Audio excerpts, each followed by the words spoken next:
running a household. This includes cleaning, cooking, home maintenance, shopping, laundry, and payment of house bills.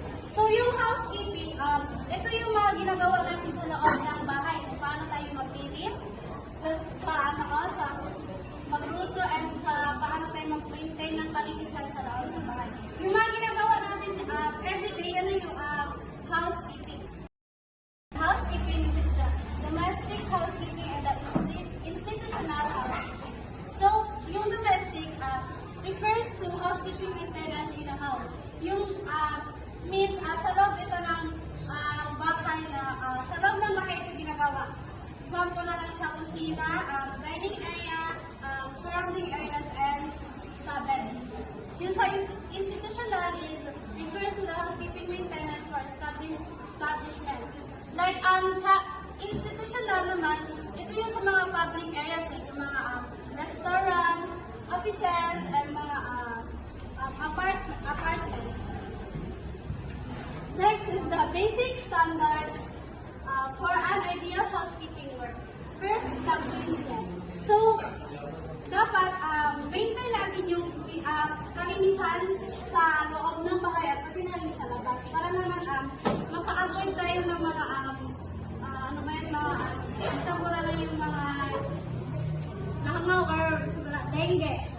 Then, sa orderliness means ito yung mga gamit na dapat naka-order dapat naka-order sa ilagay. Pag damit lang, tapos pag mga books lang yung mga gamit. And then, sa sanitation.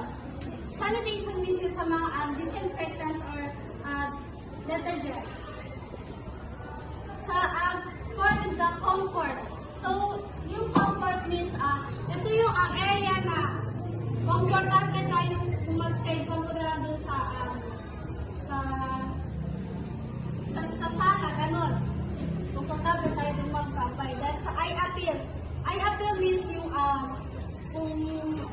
sa pagtingin mo palang ma-attract ka na sa area na yun kasi maganda siya tignan. Tapos example na lang yung mga eye appeal, example na lang yung mga cortina. So, siya, light color lang siya, hindi talaga siya dark. Ganun. And then sa safety, ito yung mga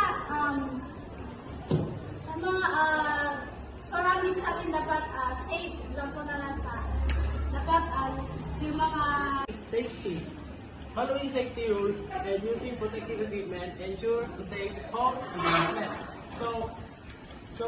Please following safety rules and using protective equipment, and so this helps keeps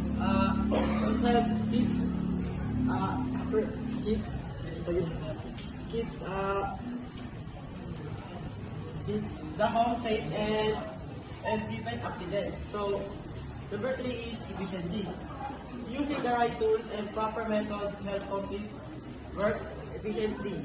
So, using the right tools and correct methods. So, when work is done properly, it becomes faster and more effectively. So, 4 is health and hygiene. Good housekeeping promotes physical and mental health. So, good housekeeping promotes physical and mental health.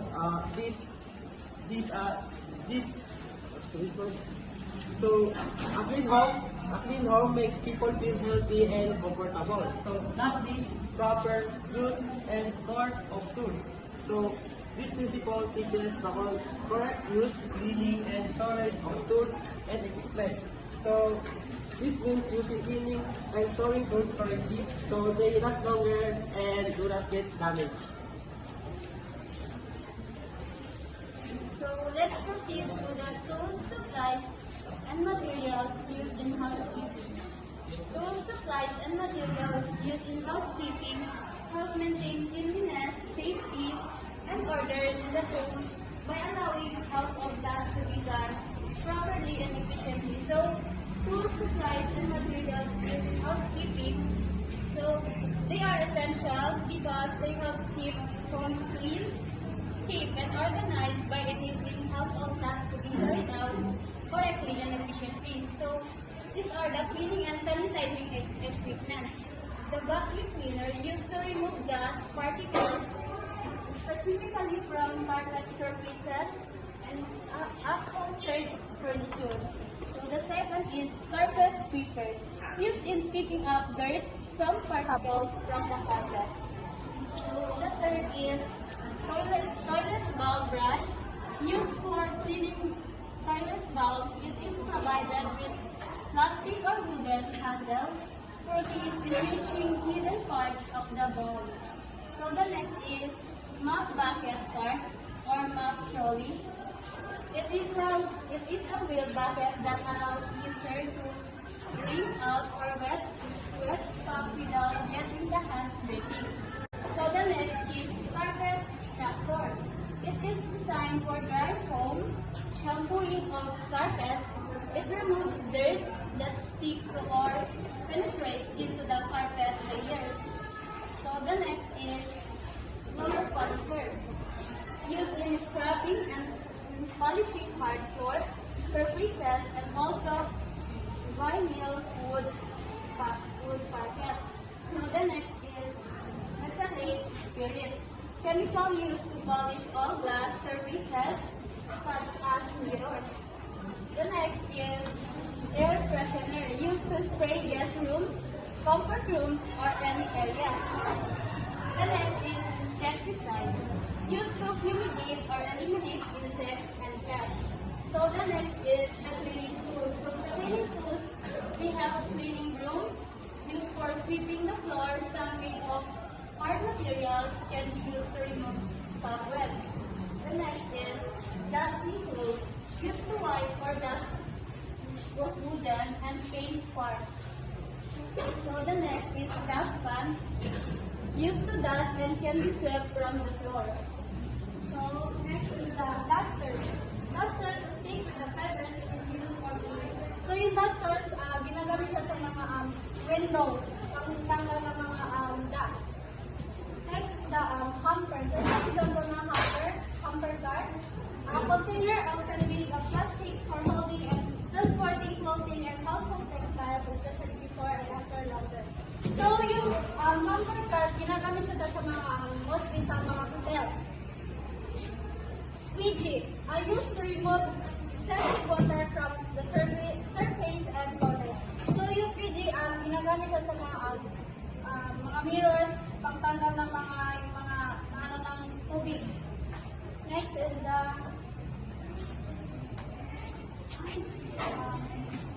tongs.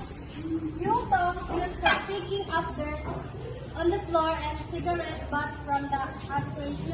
Yung tongs siya, guys, ginagamit siya sa kung maarte kang tao, so kung maarte kang tao, yung ginagamit nila is yung tongs para pang kuha ng mga dumi.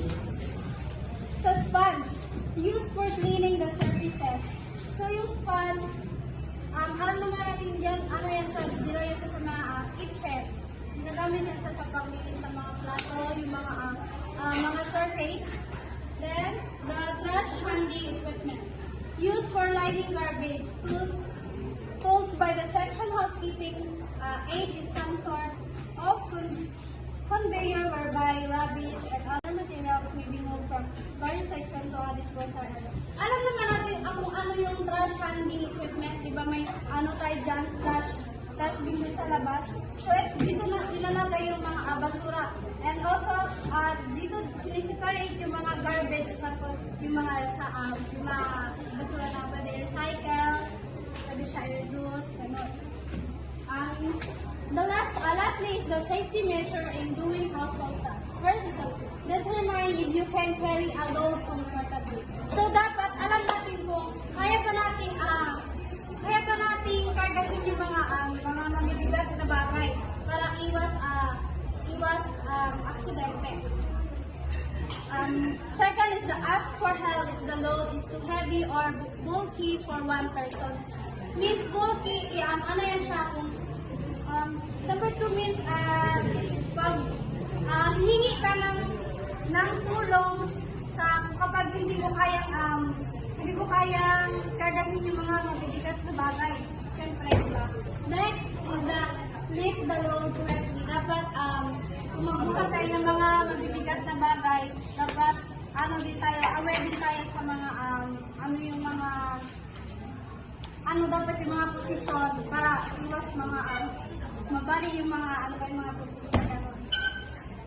Fourth is the see to it is that your footing is solid. So means ito dapat tignan muna natin kung yung tinatapakan ba natin is solid siya o hindi siya madulas. Five is the position of your back with no curving or slouching.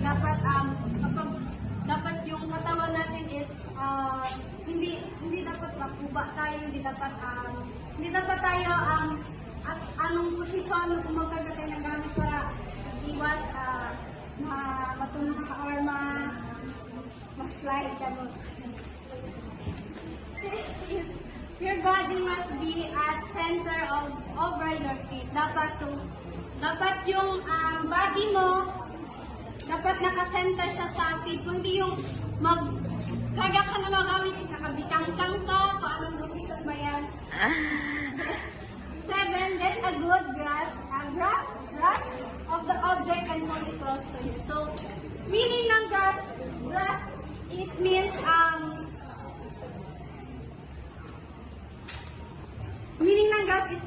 it means kung kaya mo bang buhatin yung bagay na yun. Dapat yung paghawak mo sa bagay na yun is dapat solid, dapat yung palami-alami. Then, 8, move your feet to turn, don't twist your back. So, especially kapag gagawat sa gawaing bahay, may mga mag-akit tayo, like parang mag-change ng mga kortina, maglilinis ng mga sa mga matataas ng mga isa may ganun, dapat huwag tayong biglang magtalikod kasi may posibleng makaano kayo. Maano yung likod mo. Then, 9, don't attempt to carry a bag or heavy load. So, yung 9 means, kung hindi mo kaya magkarga ng mabigat, so huwag mo nang gawin, huwag mo nang pinitin. So, that's all.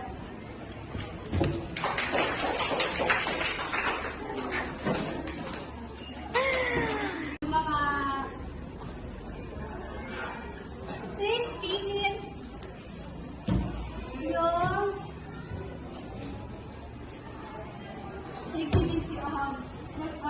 mga safety dapat safety like example na lang sa sala dapat wala couch lang talaga siya so wala mga natutulis ng mga bagay and yung mga example na lang mga mabibigat na bagay na nilalagay sa taas dapat sa baba lang siya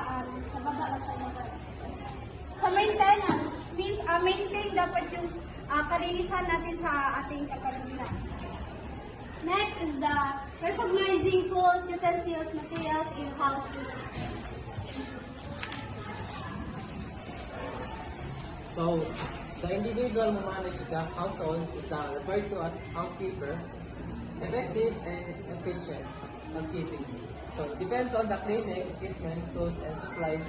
The household or the office provide tools used in the house cleaning are vacuum cleaners, brooms, mops, and sponges together with cleaning products such as detergent, disinfectants, and bleach. So the accessories such as towels, cloths, and bedding with the dishwashing for food. First one is the housekeeping tools, the broom and dustpan, mop and bucket,